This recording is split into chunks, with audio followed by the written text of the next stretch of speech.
السلام علیکم ورحمۃ اللہ وبرکاتہ۔ الحمد للہ رب العالمین والعاقبۃ للمتقین والصلاة والسلام علی سید الانبیاء والمرسلین نبینا محمد وعلی آلہ وصحبہ اجمعین ومن تبعهم بإحسان الی یوم الدین، اما بعد۔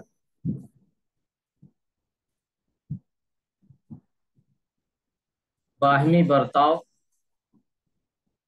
اللہ کے نبی صلی اللہ علیہ وسلم کی تعلیمات میں سے، آپ کی واضح تعلیمات میں سے چند چیزوں کا تذکرہ اس سے پہلے ہو چکا تھا۔ یہاں آپ دیکھیں، اللہ کے نبی صلی اللہ علیہ وسلم نے جو تعلیمات دی ہیں ایک معاشرے کے لیے، ایک سماج کے لیے، یہ تعلیمات کتنی اہمیت رکھتی ہیں، اور ان تعلیمات پر عمل کر کے ہم آپس میں بھائی بھائی بن کر کے، ایک دوسرے کے غمخوار بن کر کے، ایک دوسرے کے دکھ سکھ میں شریک ہو کر کے ایک دوسرے کو تقویت اور پاور پہنچا سکتے ہیں۔ اور یہی ایک مسلمان کی پہچان اور اس کی شان ہے۔ مسلمان آپس میں ایک دوسرے کے ساتھ بھائی چارگی کے ساتھ رہیں، ایک دوسرے کے ساتھ محبت اور ہمدردی کے ساتھ رہیں۔ سلام کرنا، غریبوں کو کھانا کھلانا، رات کو چھپ کر نماز پڑھنا اسلام کی اچھی نشانیاں۔ دیکھیے، اللہ کے پیارے نبی صلی اللہ علیہ وسلم کی حدیث میں آتا ہے، یا ایھا الناس افشوا السلام، نماز، اے لوگو سلام کو عام کرو، سلام کو عام کرو، وَأَطْعِمُوا الطَّعَامَ، کھانا کھلاؤ، وَصَلُّوا بِاللَّيْلِ وَالنَّاسُ نِيَامٌ، اور رات میں اٹھ کر کے نماز پڑھو جب لوگ سو رہیں، ادخلوا الجنت بسلام، جنت کے اندر آسانی کے ساتھ داخل ہو جاؤ۔ جنت کے اندر یہ اعمال ایسے ہیں جن اعمال کو کرنے کے بعد بآسانی انسان کیا ہے، جنت کے اندر داخل ہو سکتا ہے، اور یہ مومن کی پہچان اور اس کی نشانی ہے۔ جس کا خلق اچھا ہو، یعنی جس کے اخلاق اچھے ہوں، قیامت کے دن وہی مجھے پیارا اور میرے پاس ہو۔ اللہ کے نبی صلی اللہ علیہ وسلم نے فرمایا کہ سب سے زیادہ قریب قیامت کے دن جو میرے نزدیک ہوگا وہ وہی شخص ہوگا جس کے اخلاق اچھے ہوں، جس کے اخلاق اچھے ہوں، جس کا خلق برا ہو، جس کے اخلاق برے ہوں، اس سے بیزار اور دور رہوں۔ اللہ کے نبی نے کیا کہا؟ جو آدمی اخلاق کا برا ہو، کل قیامت کے دن وہ میرے قریب نہیں آ سکتا، میں اس سے دور رہوں گا۔ جو لوگ بیہودہ بکتے ہیں، بیہودہ باتیں کرتے ہیں، گپیں لگاتے ہیں، تکبر کرتے ہیں، میں ان سے بیزار ہوں، میرا ان سے کوئی تعلق نہیں۔ جو بیہودہ یعنی لغو باتیں کرتے ہیں، یا جھوٹی باتیں کرتے ہیں، بڑی بڑی باتیں کرتے ہیں، ہانکتے ہیں، پھینکتے ہیں، یا پھر تکبر کرتے ہیں، غرور گھمنڈ کرتے ہیں، میں ان سے بیزار ہوں۔ اللہ کے نبی صلی اللہ علیہ وسلم نے کہا میرا ان سے کوئی تعلق نہیں ہے، میرا ان سے کوئی تعلق نہیں ہے، میں ان سے بیزار ہوں۔ اچھی حالت میں رہنے کا نام تکبر نہیں ہے، یعنی تکبر یہ نہیں ہے کہ آدمی اچھا کپڑا پہنے، اچھی حالت میں رہے۔ تکبر یہ ہے کہ لوگوں کو حقیر جاننا، سچائی کو رد کر دینے کا نام تکبر۔ تکبر کیا ہے؟ آدمی دوسروں کو حقیر سمجھے، دوسروں کو کمتر سمجھے، اللہ کے بندوں کو حقیر اور کمتر جانے، یہ تکبر کہلاتا ہے۔ اللہ کے نبی صلی اللہ علیہ وسلم سے سوال کیا گیا کہ اے اللہ کے نبی، آدمی اچھا کپڑا پہنتا ہے، اچھے جوتے پہنتا ہے، اچھی حالت اور اچھی حیت میں رہنا چاہتا ہے، تو کیا یہ بھی تکبر ہے؟ اللہ کے نبی صلی اللہ علیہ وسلم نے فرمایا ان اللہ جمیل یحب الجمال، اللہ رب العالمین کیا ہے؟ خوبصورت ہے اور خوبصورتی کو پسند کرتا ہے۔ الکبر بطر الحق، کبر کیا ہے؟ تکبر کیا ہے؟ حق کا انکار کر دینا، حق کا انکار کر دینا، وغمت الناس، اور لوگوں کو حقیر سمجھنا، لوگوں کو حقیر سمجھنا، یہ تکبر کہلاتا ہے، یہ تکبر کہلاتا ہے، کمتر سمجھنا۔ سب سے محبت رکھو، اسی میں آدھی عقل ہے۔ یہ مت کہو کہ اگر لوگ ہم سے اچھا برتاؤ کریں گے تو ہم بھی اچھا برتاؤ کریں گے، بدلے کی بھاونا نہیں۔ ہمارے ساتھ اچھا برتاؤ کریں گے، ہمارا پڑوسی ہے، اگر ہمارے ساتھ حسن سلوک کرے گا تو ہم بھی حسن سلوک کریں گے، ہمارے رشتہ دار ہیں، اگر ہم سے ملنے آئیں گے تو ہم بھی ان سے ملنے جائیں گے۔ یہ نہیں ہونا چاہیے۔ کیا کہا؟ تو ہم میں سے اچھا برتاؤ کریں گے، اگر وہ ظلم کریں گے تو ہم بھی ظلم کریں گے، بلکہ ایسی عادت بناؤ کہ اگر لوگ تم سے اچھا برتاؤ کریں تو تم ان سے احسان کرو، اور اگر وہ تم سے برائی کریں تو تم ان پر ظلم نہ کرو۔ تمہارے ساتھ اگر برائی کر رہے ہیں تو تمہارا معاملہ کیا ہے کہ تم ان کے ساتھ برائی نہ کرو، تم ان کے ساتھ برائی نہ کرو، ان کے ساتھ اچھائی کے ساتھ پیش آؤ، ان کے ساتھ اچھا معاملہ کرو، ان کے ساتھ حسن و سلوک کرو۔ علم کی بزرگی، جو کوئی علم کی تلاش میں چلتا ہے اسے بہشت کی راہ آسان ہو جاتی ہے۔ جنت کے راز، من سلک طریقا یلتمس فیہ علما سہل اللہ لہ بہ طریقا الی الجنہ، اللہ کے پیارے نبی صلی اللہ علیہ وسلم نے فرمایا جو آدمی علم حاصل کرنے کے لیے کسی راستے پر نکلتا ہے تو اللہ رب العالمین اس کے لیے جنت کے راستے آسان کر دیتا ہے۔ تم جب تک علم کی تلاش میں ہو اللہ کی راہ میں، جب تک بندہ علم کی تلاش میں ہوتا ہے، علم کے لیے نکلتا ہے، وہ گویا کہ کیا ہے، اللہ کے راستے میں ہے۔ علم کی تلاش پچھلے گناہوں کا کفارہ ہے۔ علم کیا ہے؟ پچھلے گناہوں کا، گزشتہ گناہوں کا کیا ہے؟ کفارہ ہے۔ آگے پلٹیے پیج۔ تحقیقات کا شوق آدھا علم ہے۔ تحقیقات کا شوق یعنی تحقیق کرنا، کسی چیز کو اس کے ڈیٹیل میں جانا، اس کی تفصیل میں جانا اور اس کی حقیقت تک پہنچنا، یہ کیا ہے؟ آدھا علم ہے۔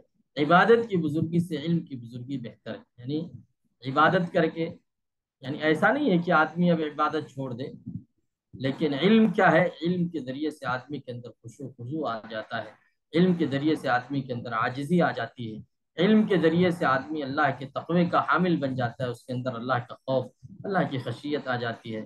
انما یخشی اللہ من عبادہ العلماء، سب سے زیادہ اللہ سے ڈرنے والے علماء ہیں۔ علماء ہیں جن کے پاس علم ہے، کتاب و سنت کی علم ہے، قرآن و حدیث کی معرفت ہے، معلومات اور جانکاری ہے، وہ لوگ سب سے زیادہ اللہ سے ڈرنے والے ہیں۔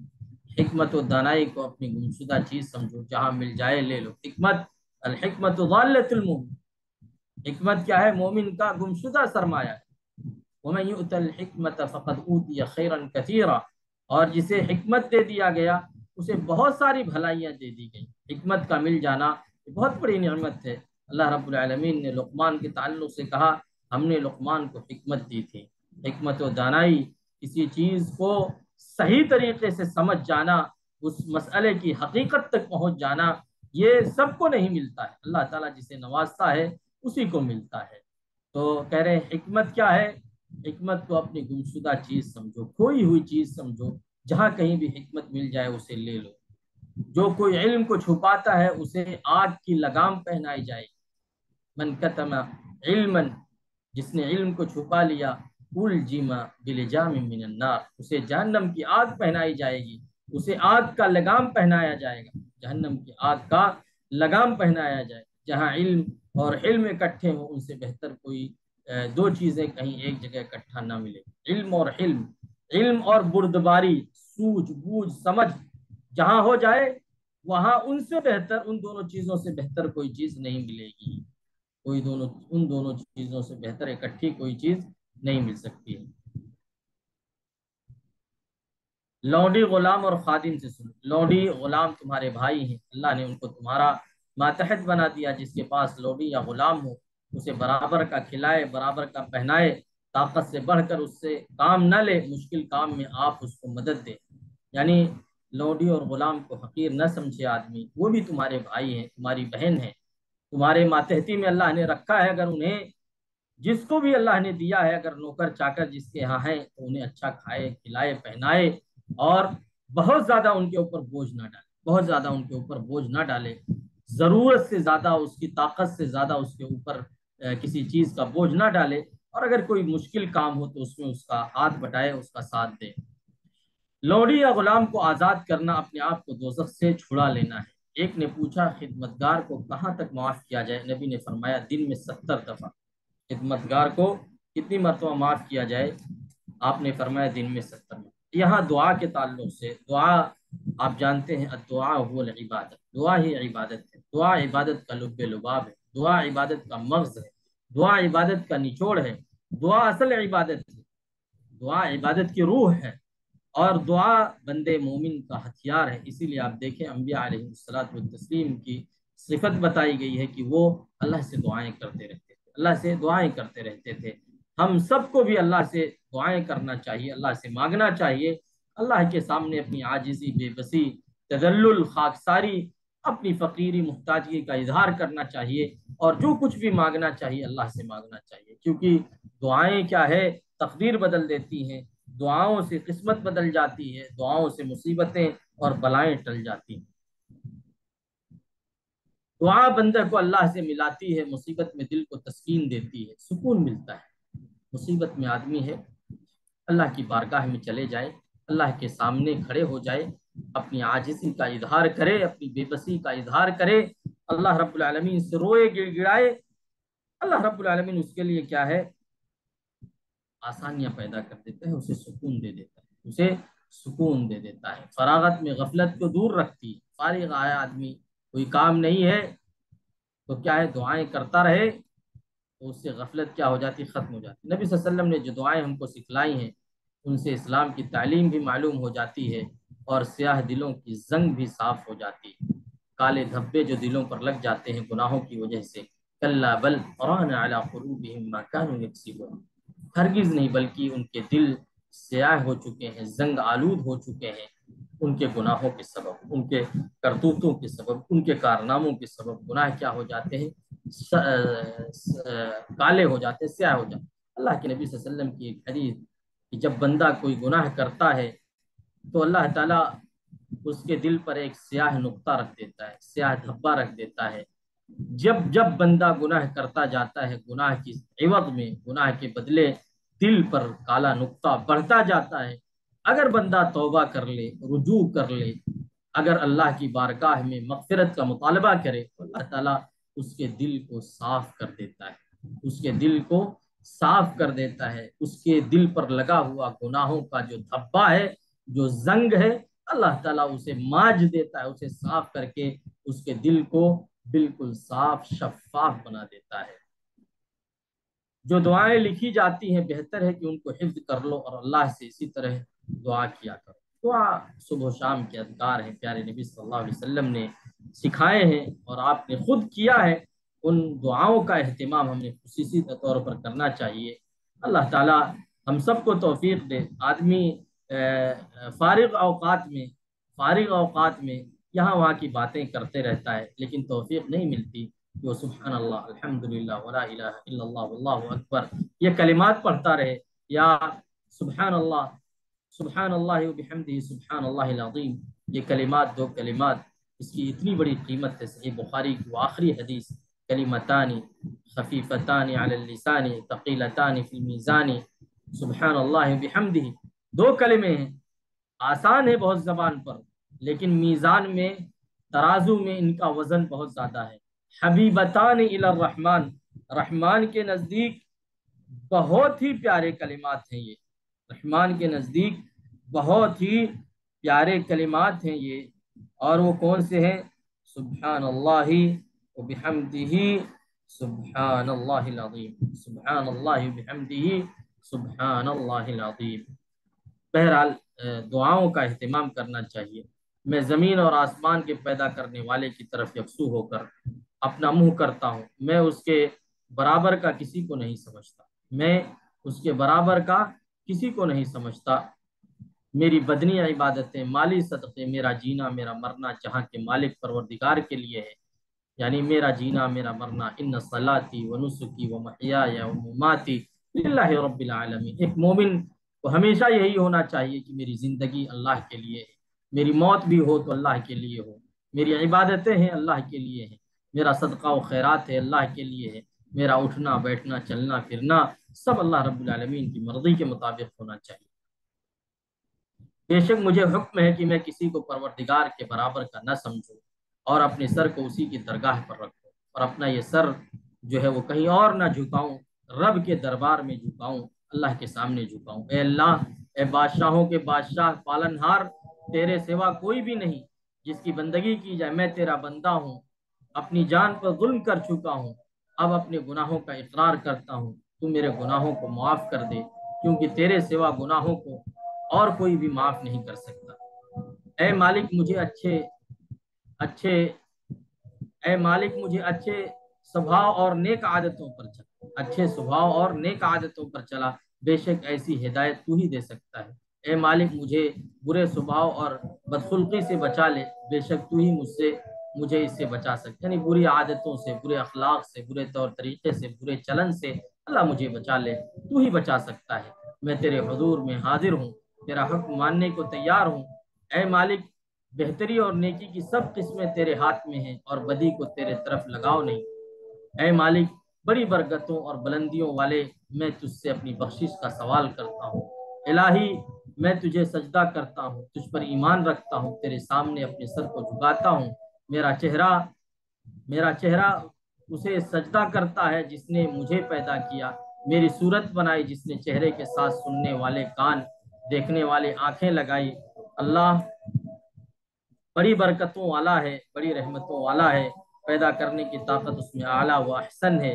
الہی، میرا ظاہر میرا باطن تجھے سجدہ کرتا ہے، اور میرا دل تجھ پر ایمان رکھتا ہے، اور میں تیری نعمتوں کا اقرار کرتا ہوں، میں تیری نعمتوں کا اقرار کرتا ہوں۔ الہی، میں تجھ سے چاہتا ہوں کہ کاروبار میں مجھے استقلال دے اور ارادے میں نیکی عطا کر، مجھے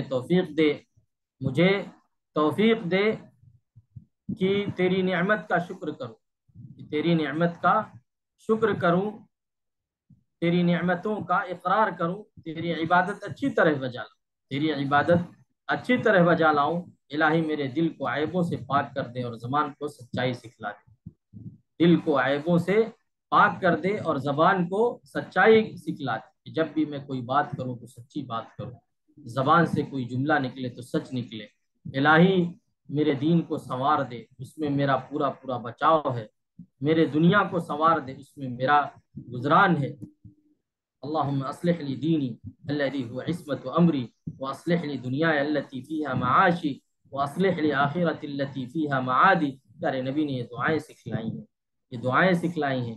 وجعل الحیات زیادۃ لی فی کل خیر، اے اللہ، میری عمر دراز کر دے، اگر میری عمر کی درازگی میں خیر ہے تو اللہ اس عمر کو دراز کر دے، اور اگر اس میں شر ہے وجعل الموت راحۃ لی من کل شر، اور اگر شر ہے تو اللہ میری موت کو اس شر سے محفوظ کر دے، میری موت دے کر کے مجھے اس شر سے بچا لے۔ یہ دعائیں پیارے نبی صلی اللہ علیہ وسلم نے سکھائی ہے۔ الہی، میرے دین کو سنوار دے، الہی میرے دین کو سنوار دے، اس میں میرا پورا پورا بچاؤ ہے، میری دنیا کو سنوار دے، اس میں میرا گزران ہے۔ الہی، مجھے رزق دے جو پاک ہو، علم دے جس کا نفع ہو۔ اللہم انی اسألک علما نافعا ورزقا طیبا وعملا متقبلا، ایسا عمل جسے تو قبول کر لے۔ الہی، میں تجھ سے عاجزی، کاہلی، بے ہمتی، اللہم انی اعوذ بک من العجز والکسل والجبن والبخل والعرم والمأثم والمغرم۔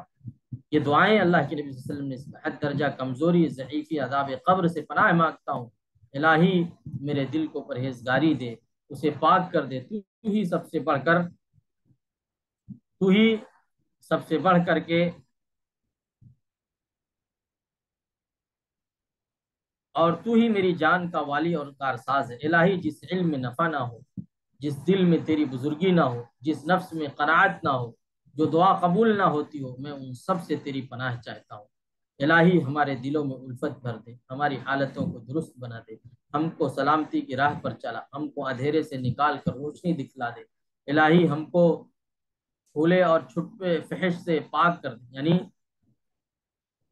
جو ظاہری فحش ہے، جو باطنی فحش ہے، اللہ تعالیٰ ہر قسم کے فحش سے ہمیں پاک کر دے، ہر قسم کے گناہوں سے ہمیں پاک کر دے، اور ہم کو ہمارے کان، آنکھ، دل، بیوی، بچوں میں برکت دے، تو ہم پر رحمت رکھ اور اپنی نعمت کا شکر گزار بنا، ہم تیری نعمت لیتے رہیں اور تیری ثنا کرتے رہیں، اور تو ہم پر اپنی نعمتوں کو پورا فرماتا رہے۔ آمین یا رب العالمین۔ یہ دعائیں بڑی اچھی اور بڑی جامع دعائیں ہیں، ان دعاؤں کا اہتمام ہر انسان کو کرتے رہنا چاہیے۔ اللہ کے نبی صلی اللہ علیہ وسلم کی تعلیمات کی روشنی میں صبح و شام کے جو اذکار ہیں وہ ہمیں پڑھتے رہنا چاہیے، کیونکہ دعائیں کیا ہے، انسان کے لیے ڈھال کی حیثیت رکھتی ہے۔ دعا پڑھتا ہے بندہ تو اس دعا کے سبب اللہ کی طرف سے اس کی حفاظت ہوتی ہے، اللہ تعالیٰ بندے کی حفاظت فرماتا ہے۔ اللہ تعالیٰ ہم سب کو کار خیر کی توفیق دے۔ اللہ رب العالمین، ہم نے تیرے فضل سے اس کتاب کو مکمل کر لیا ہے، رب العالمین تو ہمیں علم نافع کی توفیق دے، ہم نے جو کچھ سیکھا ہے اللہ اس پر عمل کرنے کی توفیق دے، رب العالمین ہمیں کتاب و سنت سے محبت کرنے والا بنا۔ اللہ تعالیٰ ہمیں کتاب و سنت کا علم حاصل کرنے کے ساتھ ساتھ اسے اپنی زندگی میں نافذ کرنے اور اسے دوسروں تک پہنچانے کی توفیق دے۔ آمین۔ وصلی اللہ علی خیر خلق محمد وعلی آلہ وصحبہ اجمعین۔ والسلام علیکم ورحمۃ اللہ وبرکاتہ۔